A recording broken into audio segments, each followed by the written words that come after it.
Welcome back to the channel where we spotlight Black excellence in film and TV so you don't have to miss some great Black-led roles. Let's get into it. Today we're diving into some seriously cool industry-focused news, starting out with our favorite actor, musical talent, and Brit. That's right, Ronald Weasley. I'm kidding. I don't even know where the hell that guy's been.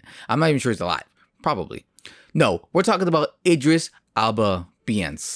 I'm unsure of how many videos I've made so far. Not too many, but at least 2 of them mentioned Idris Elba, and this one will as well. A well-known talented actor, DJ, and Brit, Idris Elba has been allocated land in Zanzibar, Tanzania, an island off the coast of Tanzania of Africa. I bet you didn't know that because I didn't know that, but I googled Zanzibar location and the adult entertainment club popped up because apparently there's one near me that is called Zanzibar.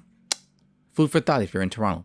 Now, Idris Elba, though British, he does have roots in Sierra Leone and Ghana and has voiced his ambitions to develop Africa's expanding film industry. This is something I myself have been meaning to explore as well, as the African film industry it's up and coming, and therefore with the rising talent coming out of there and Idris Elba taking a personal investment in developing that region's film industry, you can expect a lot of good stuff to come out of Africa over the coming years. So roughly a year and a half after discussing his plans with the Tanzanian president, they gave him the green light. Now, they're not sure what they'll call it. There's Hollywood, Nollywood, and Bollywood. So maybe Zollywood, he jokes about that. I'm not making that up. Though for now it's called the West African Studios. And apparently this has been in the works for 3 to 4 years to get this plan in motion. The UN Cultural Agency said that despite significant growth in production, the industry is still suffering from issues like piracy, insufficient training, lack of opportunities, and no real official film institution. Which brings me to Showmax. So Showmax is owned by the Multi-Choice Group, one of the continent's biggest paid TV operators, and its chief executive says the target for their parent company is to put millions of dollars of investment in new productions and to expand to 50 million consumers across the African continent by 2028. Their ambition is to be the #1 streaming platform in Africa, but rival streamer Netflix, of course, has been steadily expanding its presence in the African video streaming industry as well. So between 2016 and 2022, they've made an investment of 175 million in South Africa, Nigeria, and Kenya. But for whomever goes into that market, it's not going to be easy because streaming technology requires a ton of data storage, and with the lack of reliable bandwidth access and internet access, as I said before, these things are still significant hurdles for any company that wants to sell you on-demand video in Africa. But that hasn't stopped them. They have all the plans in the world to move forward, specifically Showmax, who in the next 12 months or so say that they're going to be launching like 1,300 hours worth of original programming. Okay, so let's see Wagwan. I'd love to see the Caribbean also do something like this, so we'll see how that goes. Next, we'll talk about the 6888. Now, this is a Tyler Perry movie incoming in 2024. Now, Tyler Perry, who I'm not a fan of at all with them Medeas or whatever, that's something that I'm not interested in. But he is working on something that has me a little bit interested. He's making an all Medea war movie. That's right, it's going to be all Medeas everywhere. It's like Medea Reunion, but with guns. I'm kidding, he's not doing that. He's not doing that at all. What he is making is an all-black female war movie, kind of, based on a true story of the 6,888th Battalion, known as the 6888 Battalion, an all-black female battalion that I have never ever heard of. So I'm very interested in where this could possibly go. Tyler Perry being the one doing it, whatever, fine. I'll live with that if it's good, but if it's not done correctly, you could really tell a bad story here because the 6888 is a central postal directory battalion. So they're essentially a postal service during the war, you know, contributing the war in their own way by sorting through years of backlog of undelivered mail and delivering the mail to American soldiers or their families and vice versa, right? Far from home, obviously there's going to be some instances of discrimination in between the country divided by a war or torn up by the war, rather. You know, the sum of 855 women essentially took the mail and brought it to the families, with their motto being no mail, low morale.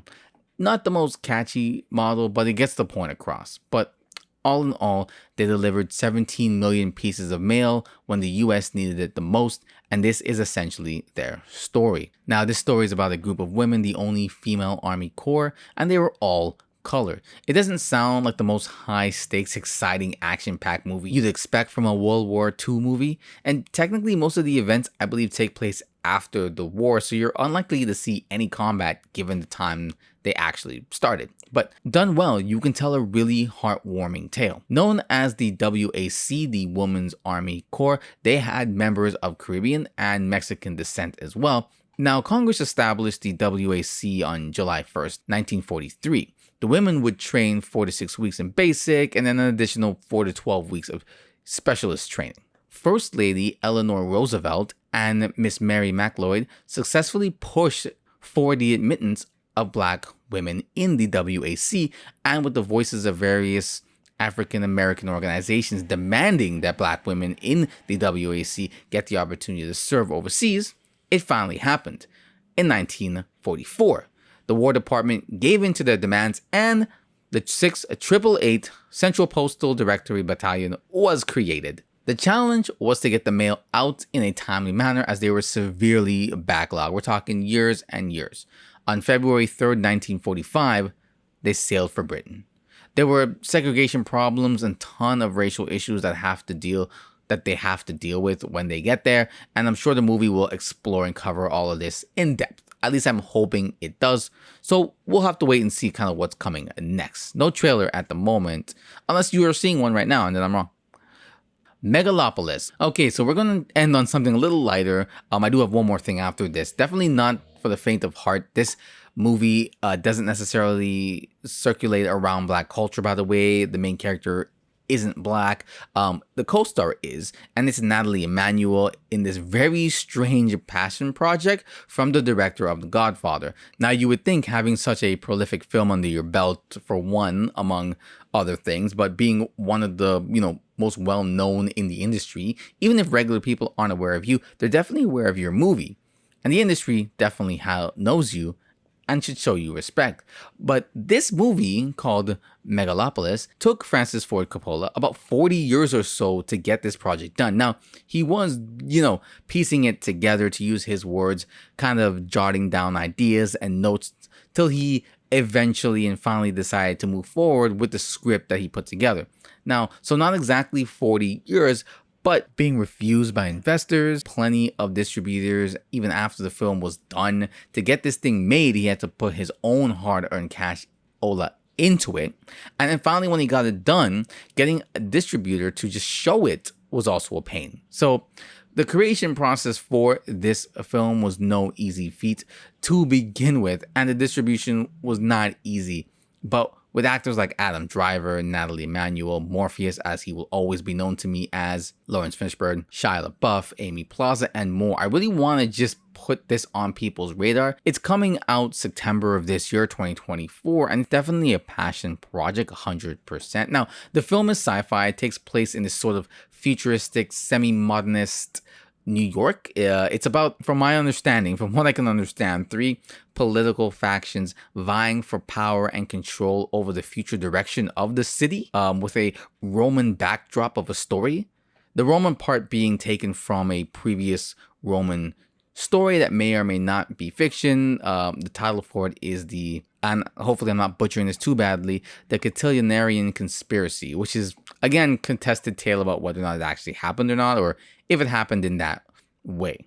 Essentially, from my understanding of that, it was a failed coup attempt, and the guy who tried to do the coup was humiliated in the streets for all to see. So we'll see how that kind of plays out in this futuristic ideology that Francis has. I'm excited for it. Highly suggesting to go check out the trailer. One, Natalie Emmanuel is definitely a talented actress, super cute, and I can't wait to see her in this.